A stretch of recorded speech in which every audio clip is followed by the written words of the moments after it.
Buenas tardes. Es 17 de diciembre, martes 17 de diciembre, y son las 20:20.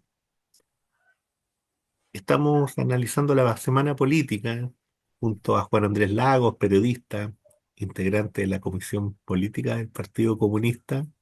Y como muchas veces hemos dicho en este programa, cada día más famoso y parece que hay algunos periodistas y alguna gente de algunos medios que no le tiene mucho cariño a nuestro amigo y compañero. ¿Cómo estás, Juan Andrés? Hola Omar, ¿qué tal? Aquí estamos a disposición porque hay temas. Sí, Juan Andrés, fíjate que hay muchas cosas que han ido ocurriendo en la semana, pero también, ¿no es cierto?, en este periodo, y nosotros ya tenemos que empezar a ir haciendo, en el fondo, haciendo ciertos balances, ¿no? Acercándonos ya a final de año. Hoy día se cumple un año, ¿no es cierto?, del voto en contra, del segundo voto en contra, lo que significó, ¿no es cierto?, un premio ahí para el equipo que trabajó en eso, del que tú has hablado en algún momento, Juan Andrés. Y en eso, bueno, es bueno recordar hoy esa fecha y lo que significó también, porque costó mucho, eso no fue sencillo, no fue fácil. Y luego, frente al clima político que está ocurriendo hoy día en el país, ¿cómo ves tú, primero, esta instalación ya, ¿no es cierto?, de Evelyn Matei, que está fuera ya está fuera de su comuna? Por tanto, está empezando, ¿no es cierto? Sabemos que venía realizando toda una campaña electoral, pero hoy día ya abierta y directamente, ¿no? Y por otro lado está eh, un señor como el nuevo alcalde de Santiago, que toma una serie de medidas, algunas bien esperables, ¿no? En el despido de personas, qué sectores iban a tocar, cuál es la discursividad que está instalando en la municipalidad de Santiago, este señor. Incluso, ¿no es cierto?, el contrato de una tal señora guaraquena, que ya venía en un momento dado, ¿no es cierto?, fue contratada por el primer gobierno de Sebastián Piñera, ahí en el Ministerio de Relaciones Exteriores. De repente aparece, ¿no es cierto?, como funcionaria de un gobierno fantasma, y ahora aparece contratada, bueno, en la Municipalidad de Santiago por el señor Desbordes. Todas estas cosas están ocurriendo en el país y están ocurriendo en nuestra ciudad, ¿no es cierto? Están ocurriendo en Santiago, están... ¿Cómo ves tú este clima en relación, ¿no es cierto?, al estado de ánimo y lo que nos dicen las encuestas, Juan Andrés, que tú, yo sé que tú eres muy seguidor de lo que está ocurriendo en relación con eso? ¿Cómo ves eso? Mira, lo primero, Omar, y a tratar de ir hacer el esfuerzo por ir ahí yo creo que ¿cómo decirlo? Se ha contextualizado poco, se ha profundizado poco, e incluso yo diría no se ha valorizado todo lo que se debería haber valorizado y mirando el presente y el futuro, lo que significó el en contra, el triunfo del en contra en el plebiscito constitucional. Porque ni más ni menos que ahí se logró parar un proyecto de constitución que si se hubiera aprobado,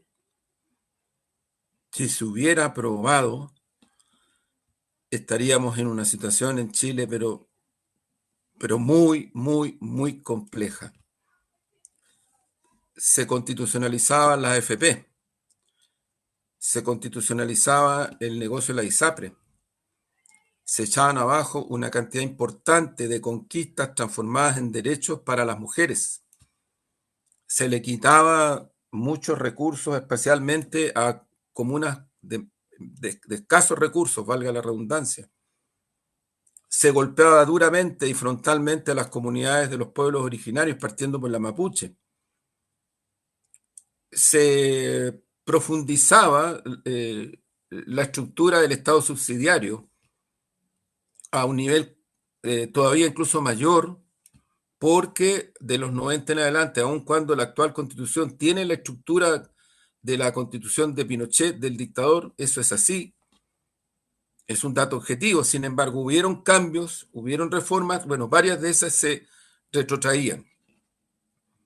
Entonces yo creo que ahí, Omar, amiga y amigos, se produjo una situación muy, muy importante de considerar, porque se detuvo, se logró frenar, se logró impedir de que se aprobara esta constitución que estaba siendo empujada no solamente por los republicanos tomaron la vanguardia de esto, pero era toda la derecha y, no, y también no solo sectores de la tradicional derecha.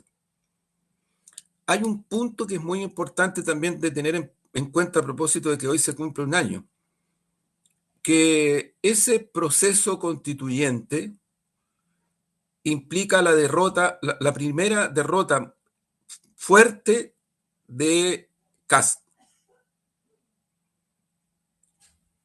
Esto es bien importante porque Kast, hay que recordar cuál fue la posición que Kast adoptó frente a los temas de cambiar la constitución. Él intentó levantar una tercera línea, distanciándose de la derecha tradicional y de los acuerdos que la derecha de la UDI y RN hicieron con sectores de la concertación y de otros sectores también, ojo, porque el segundo proceso constituyente se llega con un acuerdo entre todas las fuerzas. Y Kast tuvo la habilidad política de diferenciarse de eso, pero cuando él cree y su sector que pueden ganar el plebiscito, se van con todo a tratar de ganarlo. Y esto yo diría que es la derrota más importante que ha sufrido la derecha, especialmente los republicanos y Kast, en una línea tan estratégica y tan de fondo como esta. Yo insisto, creo que es poco el análisis que se ha hecho, el balance, la proyección. A veces no alcanzo a entender por qué se omite tanto, pero hay otro antecedente que también es bien importante para contextualizar y para ver las situaciones como proceso, que eso es lo que son. Casi la misma ciudadanía que vota rechazo en el primer plebiscito, votan en contra en el segundo. Y esto te deja una estampa muy fuerte respecto de qué es lo que realmente están pensando en términos de actitudes, de conducta, incluido lo que significa el voto, estas 6 millones de personas que producto de la obligatoriedad empiezan a votar, porque antes no lo hacían. Ahí hay mucho paño que cortar, pero ya yo diría que tanto el primer plebiscito como el segundo dejaron una serie de antecedentes que es muy importante considerarlo, que volvieron a reflejarse en las elecciones municipales, de gobernaciones, de concejales, de cores, de gores, y que se van a volver a expresar en las elecciones parlamentarias y presidenciales que vienen. Porque el voto obligatorio ya quedó para estar ahí siempre, y creo que es bueno que así sea, que se ha asumido como una cuestión democrática muy de fondo. Chile, antes de volver al voto obligatorio, lo hemos dicho varias veces, el país donde menos gente votaba en todo el continente, en todo el continente. Y por favor, si alguien me dice que el votar no es un asunto relevante para una democracia, yo no sé en qué planeta se vive. Pero creo que este es un punto, Omar, que es importante considerar porque todos estos acontecimientos, particularmente los dos plebiscitos constitucionales en Chile, dejaron una huella que no se puede dejar de conocer, de analizar y de proyectar. Si no, no se hace política en términos de realidad. Se tiende desde la élite a imponer realidades, cuestión que es muy distinta, porque aquí estamos hablando de subjetividades que expresan en una cosa tan importante como el voto, expresan sus actitudes, sus pensamientos, sus conductas. O sea, es una cuestión muy fuerte y no se puede considerar. Por lo pronto, en estos últimos días, a propósito, han vuelto las noventeras y los noventeros, han vuelto a la carga con esta idea de que el octubrismo, que las elecciones están demostrando que la gente no quiere polarizaciones. Ha habido por ahí unas opiniones todavía bastante más esquizofrénica desde el punto de vista político, digo, no desde el punto de vista de la patología, sino que desde el punto de vista político, que hablan de que aquí ha habido un rechazo a las izquierdas no democráticas, fue una serie de cosas, una serie de invenciones para tratar de justificar los resultados electorales. Y yo creo que si hay algo que queda claro en el en contra, y que también quedó claro en el rechazo, y que también queda claro en las elecciones recientes, es que a lo menos estas 6 millones de personas votan porque están extraordinariamente, yo diría, concentradas en que a través del voto se pueda expresar lo que vienen planteándose del punto de vista personal, individual, colectivo, hace mucho, mucho tiempo, que es acceso a salud, a educación, a pensiones, a salarios, a vivienda, cuestiones de pervivencia básicas, básicas, que no tienen nada que ver con ni populismo, ni consumismo, ni cosas que no sé de dónde también se sacan, porque francamente, si estuviéramos viviendo en una sociedad donde no existieran las fragmentaciones estructurales que existen en Chile, que son muy profundas, esto, existiera un nivel yo diría, socioeconómico de justicia social mínimo, claro, pero no es así, no es así, lo estamos viviendo en estos días incluso. O sea, yo creo que no reconocer que estas cuestiones tan fundamentales están puestas como en la centralidad de lo que significa tratar de comprender estas votaciones, a mí me parece que es muy sesgado y por eso es que los grados de realismo hay que tenerlos muy fuertemente sobre la base de intentar los análisis, ¿no? Yo no tengo ningún problema en que alguien opine lo que le parezca, está bien, pero aquí estamos hablando de análisis. Análisis significa tratar de comprender, tratar de reconstruir, tratar de asimilar lo que son los comportamientos subjetivos y objetivos de un país, de una sociedad, de una ciudadanía, partiendo de ese punto de referencia y no de otro. Yo creo que ahí hay, Omar, un tema que creo que es súper importante. Lo otro que, a propósito de lo que tú planteabas, si hoy día es más que recontra claro que lo que la ciudadanía espera con ansia y hasta con angustia, es que se apruebe una reforma de pensiones que implique que las pensiones para las personas que la necesitan sean de pervivencia digna, porque no existe para la mayoría de la ciudadanía eso. En Chile no existe, no existe. Estoy tratando de hacer el análisis. Yo creo que hay mucha gente que le preocupan otras cosas. Hay una campaña tremenda, desatada a nivel de medio hegemónico y también a través de redes, con muchos recursos de las grandes empresas que hacen el negocio de las pensiones, porque para ellos es un negocio de altísima rentabilidad, del negocio de la ISAPRES también, a propósito de lo que decíamos, que el proyecto de la derecha que se vota en contra buscaba elevar todavía el nivel de legitimidad, llevarlo al terreno constitucional. No lo lograron. Pero ahora están haciendo y han hecho todos estos días, todas estas semanas para atrás, unas campañas atroces, tratando de mostrar esta contradicción en que un proyecto de reforma de pensiones implica que te van a meter la mano en tu bolsillo, en tus recursos, en fin.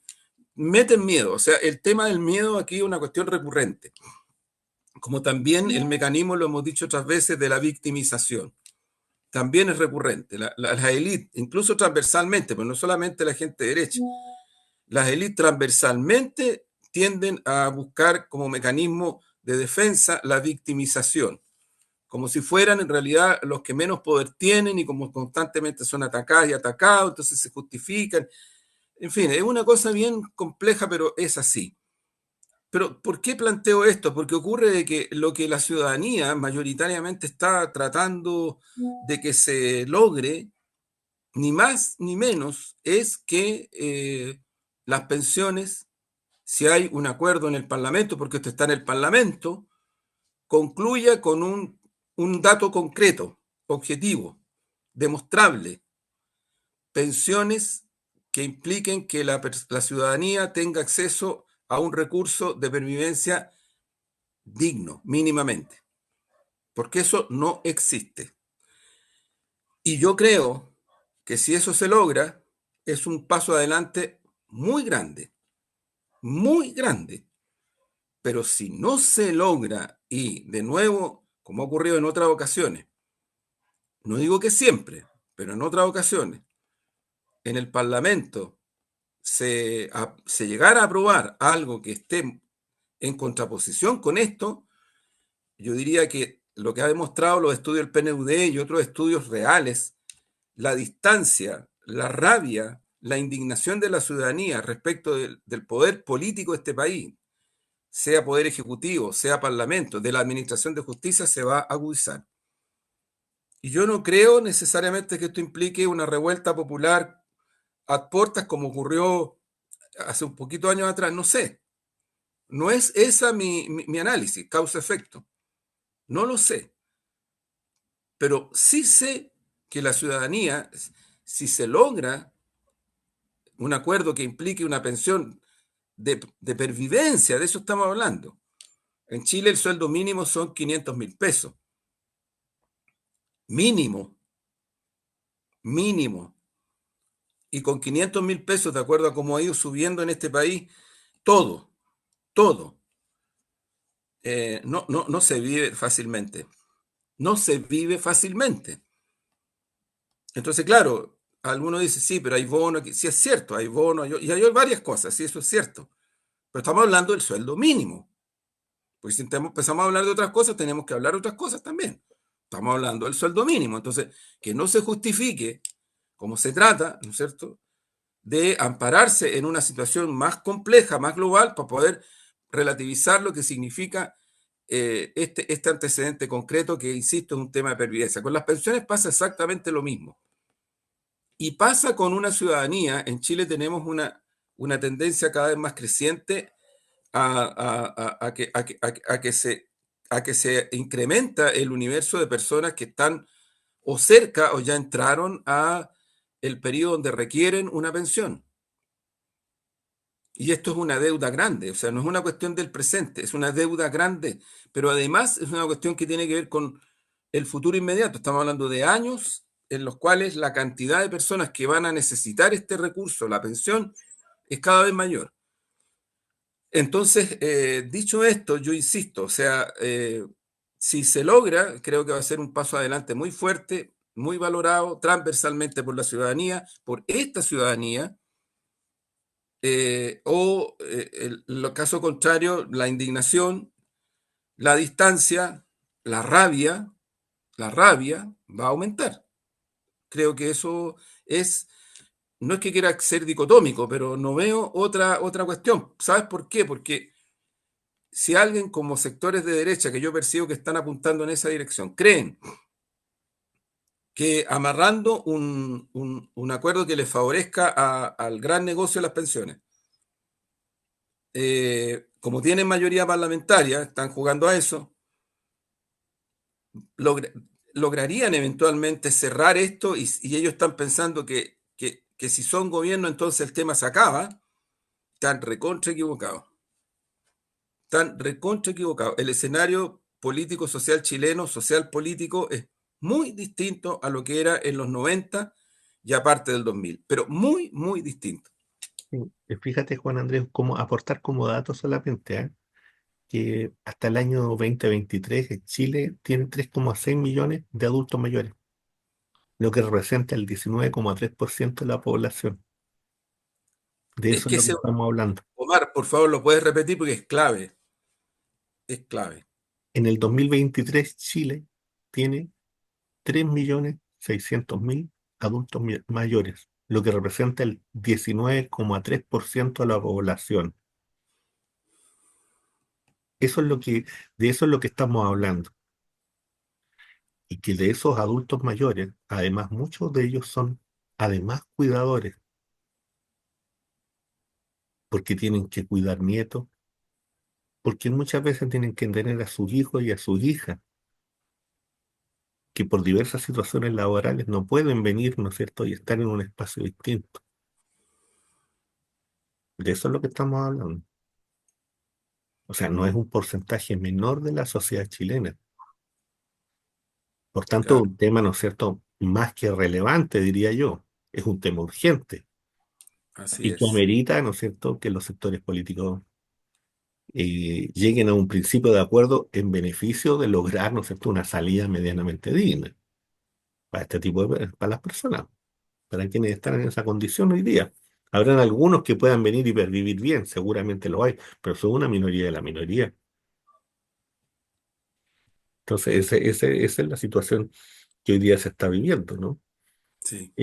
Juan Andrés, y frente al tema de estas señales que se van dando por parte de estas derechas electas, ¿no? Particularmente en la Municipalidad de Santiago, estoy pensando en Mario Desbordes, estoy pensando en esta política comunicacional que se le ha dado mucha cancha, ¿no?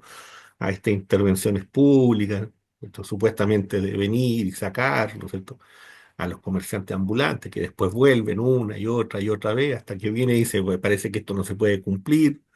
Pero por otro lado, ¿no es cierto?, el despido de 37 trabajadores, principalmente de un área, ¿no es cierto?, del área de género de la Municipalidad de Santiago, lo que es una señal política también, no de menor importancia.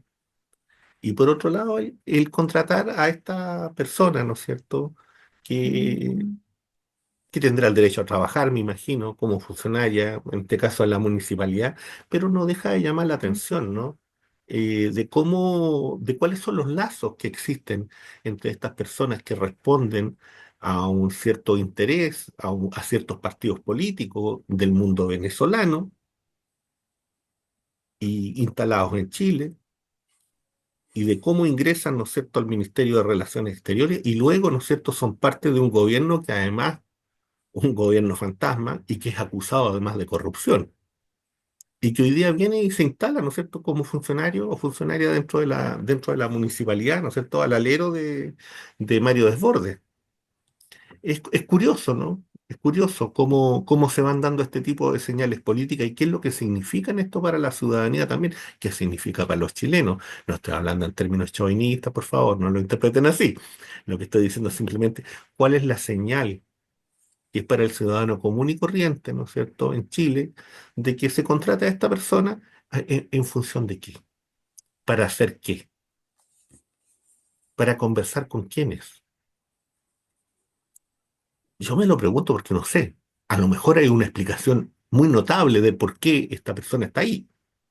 Puede que exista, pero me llama profundamente la atención, porque insisto, se trata de un gobierno fantasma y un gobierno fantasma acusado de corrupción. No solamente por los chavistas, sino que además reconocido incluso, ¿no es cierto?, por los sectores que, entre comillas, los apoyaron, porque hay mucho dinero perdido ahí, extraviado, que nadie sabe dónde está. Juan Andrés, Sí, mira, yo creo que hay una cosa que hay que decirla, porque es una realidad. Eh, Esa acidez con que los medios hegemónicos cubrieron la administración de Ira Hasler, hoy día desapareció. hoy, hoy día son cándidos. No, hoy día desapareció. Hoy día, si el alcalde de Desbordes se da cuenta que no puede de un día para otro terminar con los paraguas azules o los, ¿cómo se llaman? Ujú, los toldos, sí. Los toldos azules, ¿no es cierto? Ujú, Y incluso más, dice que es muy difícil terminar definitivamente con todo eso. eh, la reacción de los medios hegemónicos no es ni cercana a cómo abordaron la gestión administrativa de Hasler cuando comenzó. Eso es muy evidente y creo que hay que decirlo porque es una realidad, no es una ficción. Y eso es fuerte, eso es fuerte.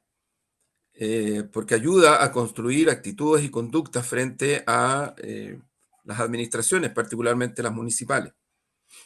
Yo lo que creo, Omar, que hay aquí un tema de cierta data, ¿no?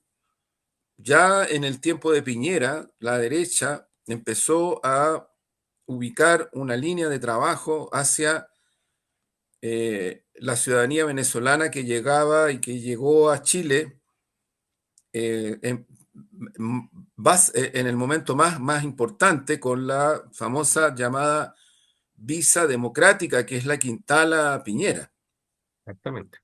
Cuando se va a Cúcuta y junto con el presidente de Colombia tratan de estimular un golpe de Estado en Venezuela, una cuestión increíble, ¿eh? Sí, Es increíble. O sea, yo creo que de verdad que la audacia del gobierno de Piñera y el gobierno del presidente este colombiano fue tremenda. Ni siquiera el gobierno del Brasil, que en ese momento, si no me equivoco, estaba Bolsonaro, sí. se metió en esa. en esa ofensiva, en esa situación, porque era altamente peligrosa. Duque era el presidente en ese Duque, momento de Colombia, claro. Colombia. Pero Duque y Piñera intentaron y poco menos que iban a entrar adentro de Venezuela. Es una cuestión de verdad impresionante.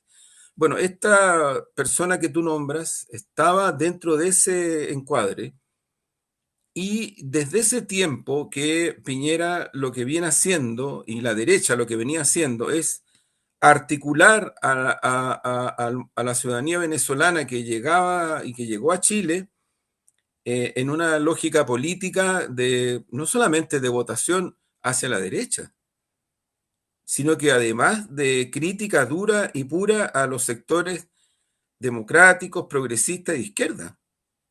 Han sido la primera línea para atacar a las posiciones de izquierda, a las posiciones progresistas, amparándose en este tema de si es el que respalda a Maduro en Chile o el que siquiera está cerca de algo así, poco menos que se lo comen vivo, porque hay una agresividad muy fuerte,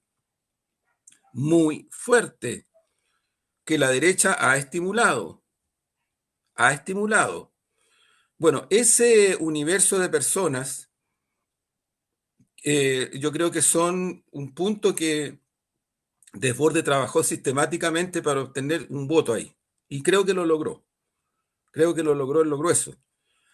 Y mi impresión es que la llegada de esta señora a lo que apunta es tratar de articular en otra dimensión ese mundo. Eh, yo lo que creo es que la administración de Desbordes no ha mostrado todavía cuestiones sustantivas, ¿no? Del punto de vista de lo que realmente va a ser.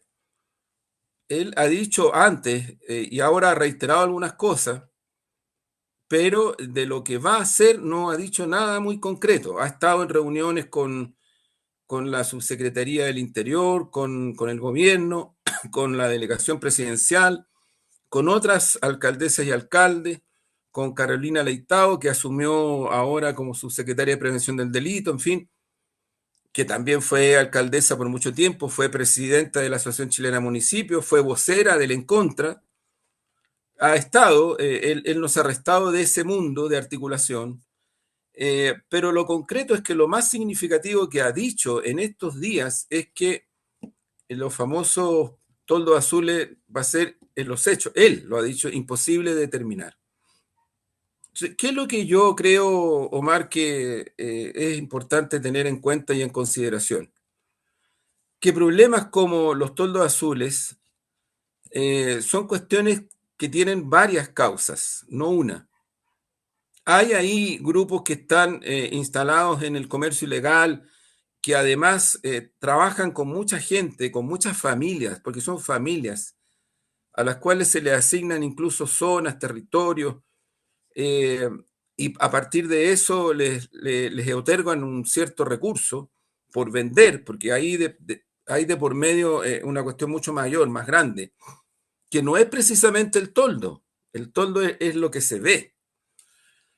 Pero tú para enfrentar eso, no necesariamente la solución es pura y solamente la represión, porque la pobreza, cuando es marginal o cuando es pobreza, en cualquiera de sus expresiones, se va a reflejar de múltiples formas, pero no la vas a hacer desaparecer.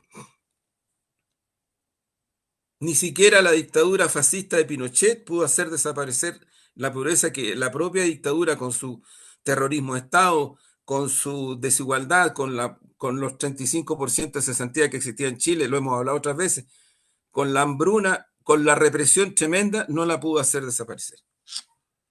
Y apareció el PEM y apareció el POG y la pobreza se ganaba las calles y yo me acuerdo que era 3 veces peor a lo que hoy día ocurre en el Paseo Humay, en toda esa zona, ¿no? 3 veces peor, yo me recuerdo, en las Navidades, en estos tiempos, me tocó más de alguna vez porque yo era del equipo del CODEJU, de la Comisión Chilena de Derechos Humanos, el Comité de Derechos Juveniles, pero era la Comisión de Derechos Humanos Juveniles en la práctica. Entonces nosotros éramos un equipo que trabajaba ayudando a las personas que eran relegadas, torturadas, detenidas, ejecutadas, en fin, era un trabajo súper fuerte coordinado con la Vicaría de la Solidaridad con el CODEPU, con el FASI, que hacíamos un trabajo fuerte.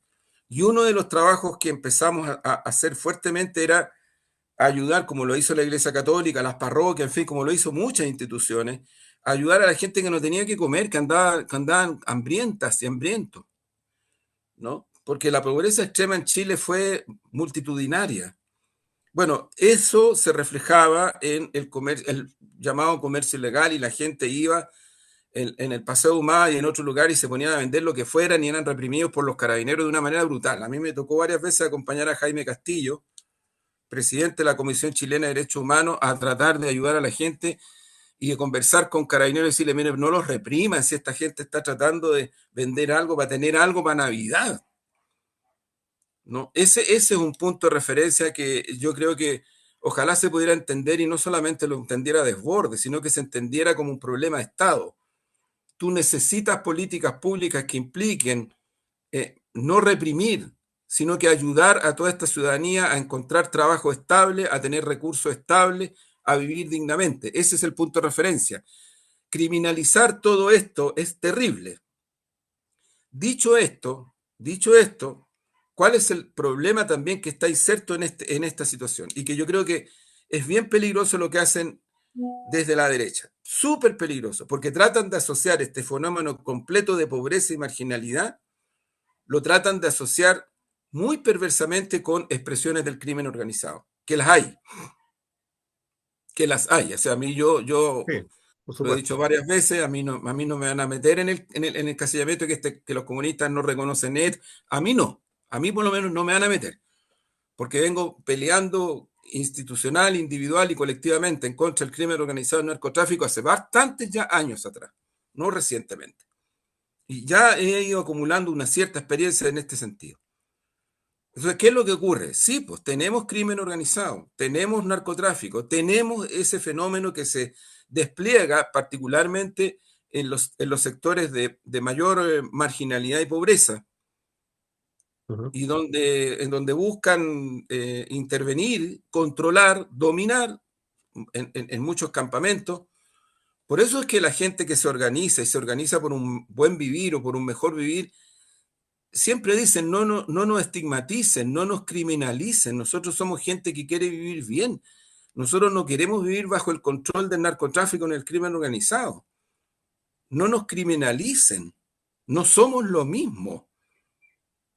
Y tú ves una especie de manada, de verdadera manada, que mete a todo en el mismo saco y produce unas situaciones terribles, particularmente en estos días, donde viene la Navidad, viene el Año Nuevo, en donde la desesperación por tener algún ingreso se incrementa, aumenta mucho. Entonces, dicho esto, Mar, yo creo que ojalá que el alcalde Desbordes se preocupara, creo yo, de este tipo de cuestiones, porque Santiago es una de las comunas donde hay más expresión de estos fenómenos. Hay mucha pobreza, hay mucha marginalidad, hay crimen organizado, hay control de narcotráfico en varios territorios. Entonces, no es tampoco un territorio, una comuna, donde las cosas sean muy simples. Yo no sé si hay alguna comuna donde estas cosas tengan otra dimensión. Yo creo que particularmente Vitacura, Las Condes, Lo Barnechea, eh, Providencia, son comunas donde estos fenómenos que hemos descrito aquí son mucho menores. Aun cuando si tú vas a algunas zonas muy acotadas, en el caso de Providencia y en otras de estas comunas, sí hay también eh, eh, tráficos, y hay también ventas, y hay también marginalidad en las calles, también. Sí, Si no se salva nadie, no se sí. salva nadie en ese sentido. Mire, yo te diría que hoy día no hay espacio donde hay árboles y jardines y todo eso público, donde hoy día uno no encuentre carpas o espacios donde haya gente pobre, muy marginada durmiendo. Sí, En espacios donde antes no existía, hoy día hay. Y eso es muy lamentable. sí, Yo diría que eso es uno de los fenómenos más conmovedores de este último tiempo, yo diría de estos últimos 6 años, desde el periodo de la pandemia en adelante, me atrevería a decir, como un fenómeno creciente, que fueron apareciendo. Juan Andrés, estamos analizando la semana política y a nivel internacional, bueno, han ido ocurriendo una serie de cosas, como esto no para.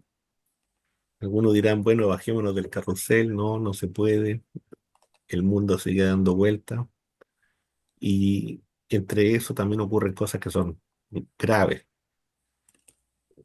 Hoy en la mañana, ¿no es cierto? En la mañana nuestra, es asesinado, ¿no es cierto?, en Moscú, Igor Kirillov, teniente general, jefe de tropa de defensa radiológica, en un atentado terrorista en Moscú.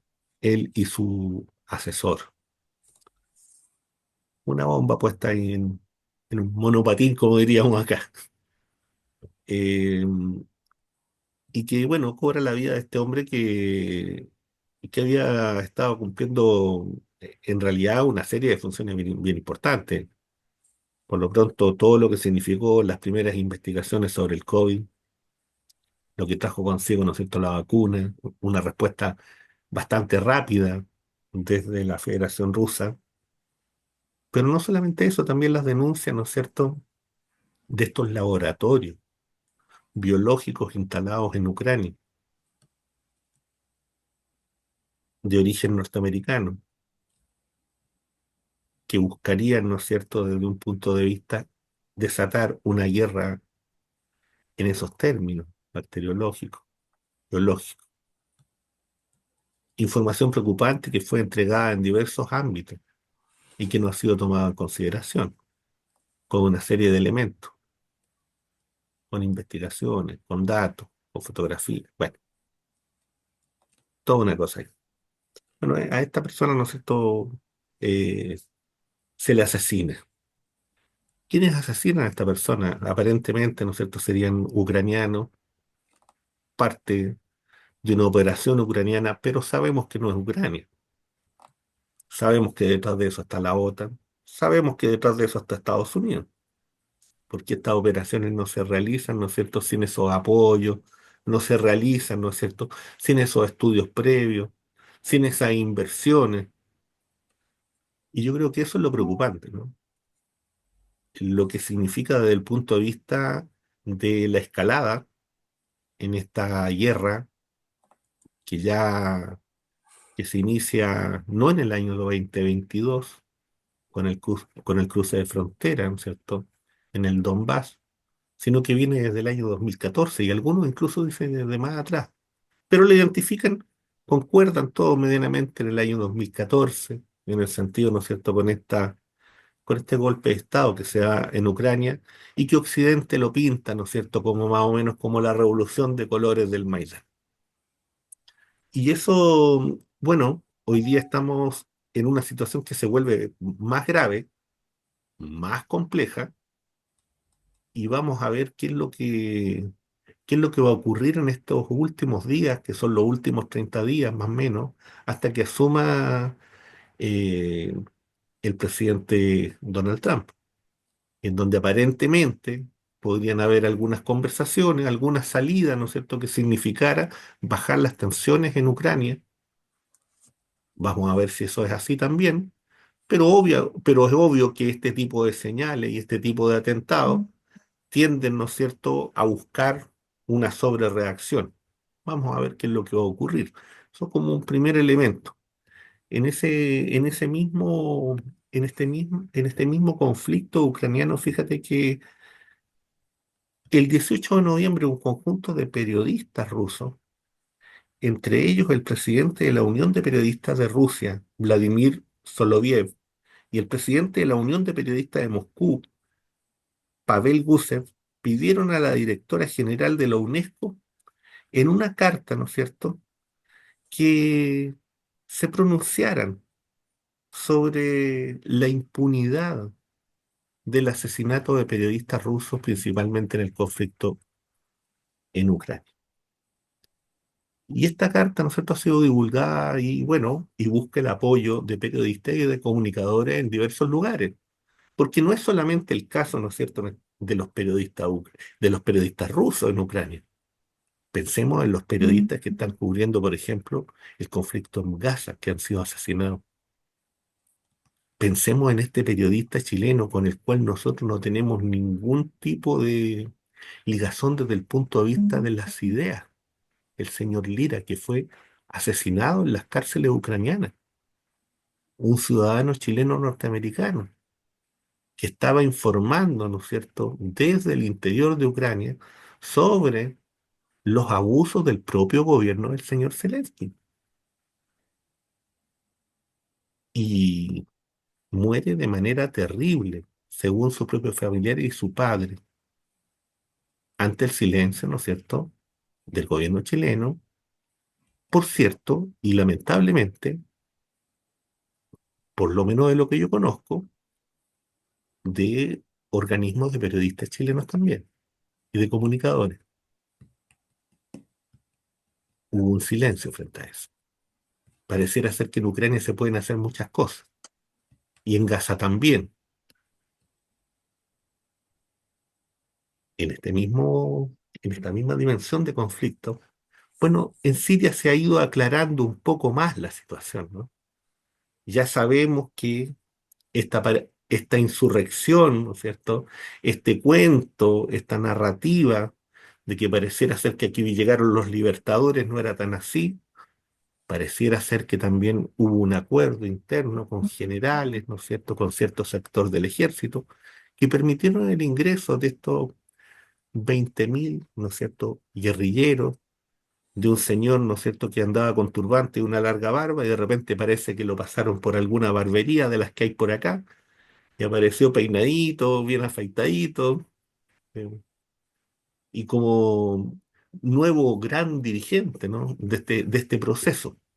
Y en este proceso se habla también de que hubo una serie de conversaciones, ¿no es cierto?, turcos, en este caso, ¿no es cierto?, Federación Rusa, iraníes, qué sé yo, el aprovechamiento del Estado de Israel, de ir, ¿no es cierto?, a ocupar terreno en los altos del Golán o del Golán, en una acción realmente de, no sé cómo calificar eso. Los buitres quedan pocos, ¿no? Les quedan cortos, diría yo. Buitres y hiena son, son, son animales bellos en comparación con lo que está haciendo el Estado de Israel. Y bueno, la presencia del presidente o del expresidente, ¿no es cierto?, sirio en Moscú, habla también, ¿no es cierto?, de algún tipo de acuerdo, de algún tipo de conversaciones. Es una situación que es compleja y que habrá que ver, ¿no es cierto?, cómo se busca una salida, pero todo hasta el momento indica de que ahí eso es un polvorín que no sabemos en qué es lo que puede terminar y lo que queda del año 24 y hacia y hacia el 2025 es un panorama negro, lamentablemente, para los ciudadanos y ciudadanas de Siria y particularmente para el pueblo palestino, que sigue siendo asesinado. Juan Andrés, panorama ahí que te entrego. No, sí, No, sí, mira, no digamos muy, en este caso, no, yo solo lamentablemente, no es tan... sí, incorporar algunas cosas a tu análisis, Omar, que lo encuentro muy completo y creo que lo comparto plenamente. Hay una declaración en estos días de los partidos comunistas del Oriente Medio, de Turquía, de Siria, del Líbano, de Palestina y de otros países de esa región. Es una declaración conjunta. Esto no había ocurrido hace mucho tiempo. Partidos comunistas, lo vuelvo a repetir, partidos comunistas. Eh, Repito, Libia, Turquía, Egipto, Siria, el Líbano, Irak, Irán, en fin, o sea, eh, es una declaración que hace mucho tiempo que los partidos comunistas de toda esa zona no hacían una declaración conjunta. En esa declaración conjunta, lo que analizan y describen es lo que tú has señalado, Omar. Aquí hay un intento del imperialismo norteamericano y de la OTAN por avanzar hacia lo que han buscado desde muchas décadas, tanto en África como en el Oriente Medio, que es recomponer toda esa zona para controlarla desde el punto de vista de una hegemonía directa, ¿no? De una hegemonía totalmente directa, ¿no? Ya no parcial. Creo que ese es el objetivo que están buscando. Y por eso es que entran de la manera como entran, por eso es que se ubican desde esta perspectiva. Yo creo que este es un dato clave para poder comprender lo que está cursando, lo que dicen los partidos comunistas. Aquí hay un objetivo por destruir Siria, destruirlo completamente como Estado nacional, que es el mismo objetivo que hicieron con Irak en su momento, con eh, Libia, con Irán, que lo tienen en la mira, con el Líbano, con Jordania. Es el mismo objetivo. El control del gas, el control del petróleo. El otro día nosotros decíamos, o sea, Estados Unidos volvió a llevar un portaaviones a la zona. Ellos han rechazado la posibilidad de que Naciones Unidas, Naciones Unidas pueda, han votado dos veces Naciones Unidas esto, y Estados Unidos y Ucrania, obviamente Israel, rechazan reconocer reconocer a Palestina como un Estado nacional. ¿Por qué? Porque si lo reconocen, no podrían hacer lo que están haciendo, que es instalar un puerto arbitrariamente, empezar a sacar el gas como se les plante, destruir otro Estado nacional como Siria, seguir atacando el Líbano, meterse en Jordania, es decir, eso no lo podrían hacer. Y porque sería una razón más para decir que Estados Unidos y la OTAN, que tanto hablan del derecho internacional, de la democracia y de la paz, tanto hablan, sin embargo, en la práctica lo que están haciendo es totalmente contrario a todo eso, a todo eso. Entonces, yo lo que creo, Omar, que este es un punto bien importante al que han marcado los partidos comunistas de toda la región. Y eso es real, o sea, es lo que tú decías, o sea, aquí no es casual que Israel no respete el cese al fuego, también lo comentamos la otra vez. No lo respeta, siguen matando niñas, niños, atacando hospitales, masacrando familias. El genocidio sigue en Palestina, sigue, no se ha detenido. Por lo tanto, no hay un cese al fuego. Lo que sí hubo fue que este, entre comillas, cese al fuego le permitió a Israel lo que dijo Netanyahu en su momento, reordenar las fuerzas, reorientar hacia esta zona y hacer lo que están haciendo hasta hoy mismo, que es destruir toda la infraestructura, no solamente militar, sino que toda la infraestructura de Siria, toda, toda, toda. ¿A quienes usaron como primera línea para entrar a territorio sirio? Este es otro elemento extraordinariamente importante. En Siria no hay, amiga y amigo, una primavera árabe ni algo que se le parezca. En Siria en estos días se están matando mujeres en las calles, están matando personas en las calles. Y no se, lamentablemente esto no se va a detener, porque quienes entraron como primera línea en Siria para ejercer este dominio con la benevolencia de, no más que benevolencia, con el respaldo total de la OTAN y Estados Unidos y con el impulso de Israel, ni más ni menos que el mismo grupo terrorista que echó abajo las dos torres en Estados Unidos. Es el mismo grupo. Que ahora Estados Unidos, yo no sé cómo le estarán explicando esto a la ciudadanía norteamericana, porque es inexplicable. Es inexplicable si alguna persona de Estados Unidos nos escucha, o cualquiera del mundo que nos escuche, que tenga claro que es el mismo grupo terrorista que reivindicó la destrucción de las dos torres, uno de los dos grupos que entraron a Siria. Ese. Es el mismo. Y el otro grupo, porque son dos, también ha ejercido acciones de terror en Europa. Hace unos años atrás una acción terrorista en España, brutal, brutal. ¿Sí? Atocha. Te escucho. En, en Atocha, Atocha, sí. Atocha, claro.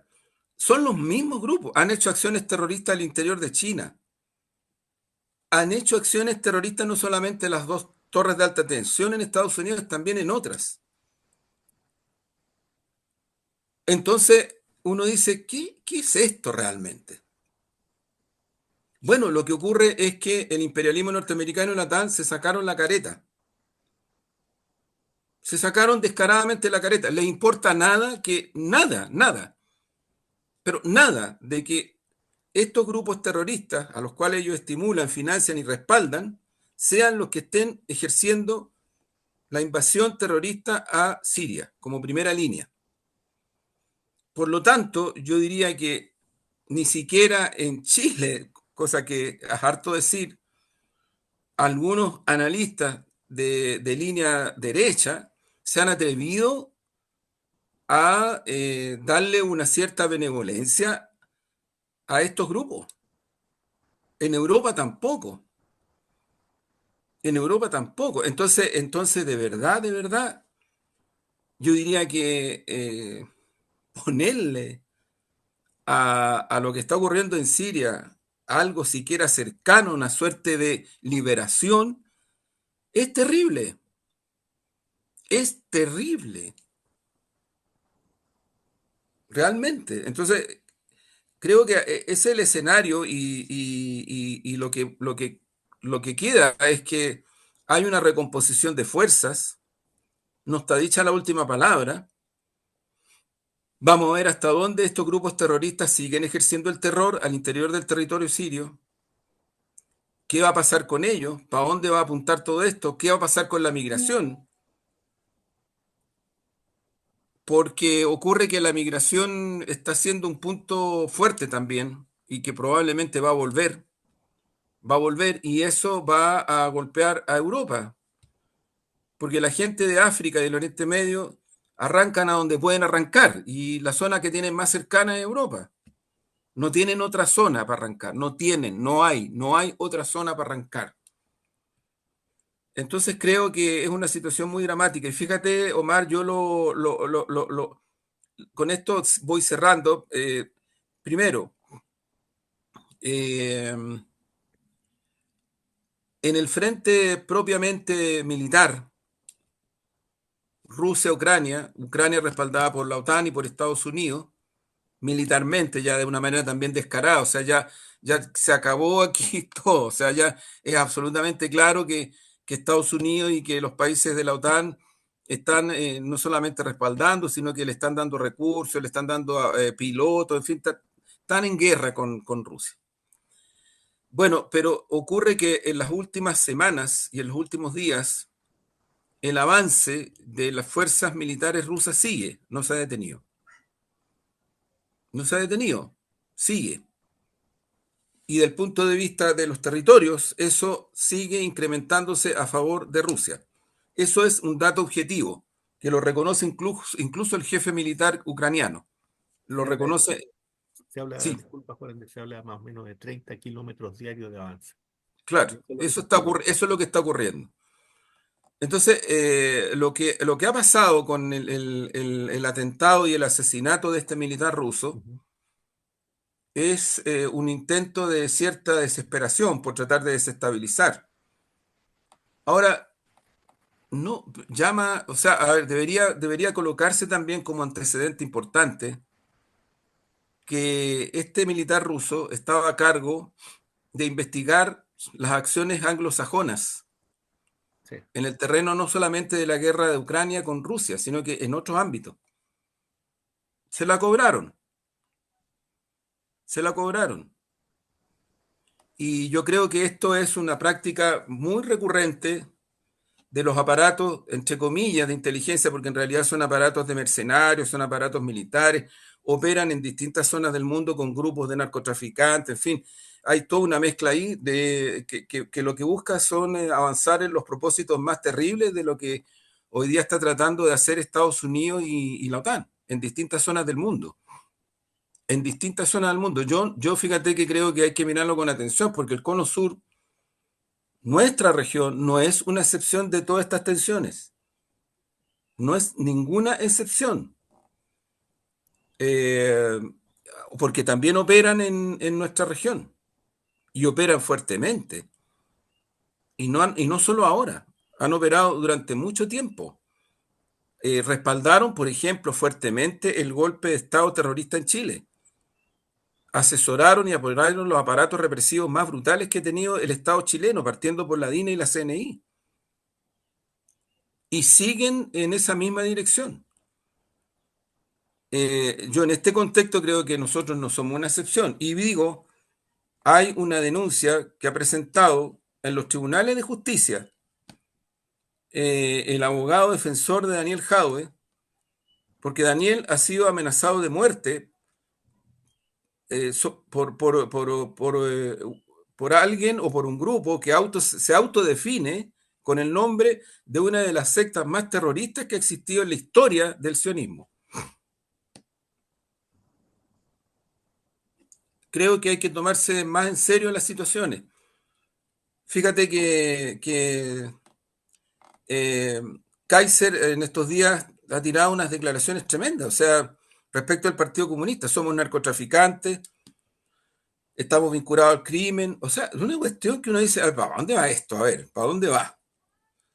Es suficiente decir, no, es que Kaiser era un tipo que es extremista, que polariza. Yo creo que tampoco victimizarse, ¿eh? Porque el tema tampoco es victimizarse. Yo muchas veces en este espacio he dicho, la victimización es, lamentablemente, es un mecanismo que la élite transversalmente en Chile usa y abusa para tratar de defenderse de posiciones de poder que tiene hegemónicamente. O sea, aquí hemos dicho muchas veces que levantamos la bandera de la libertad de expresión, la verdadera bandera de la libertad de expresión, del pluralismo. Y curiosamente quienes se victimizan son los que mantienen la hegemonía. Entonces, oh, nos están atacando. Eso es muy curioso, pero ocurre, pero ocurre.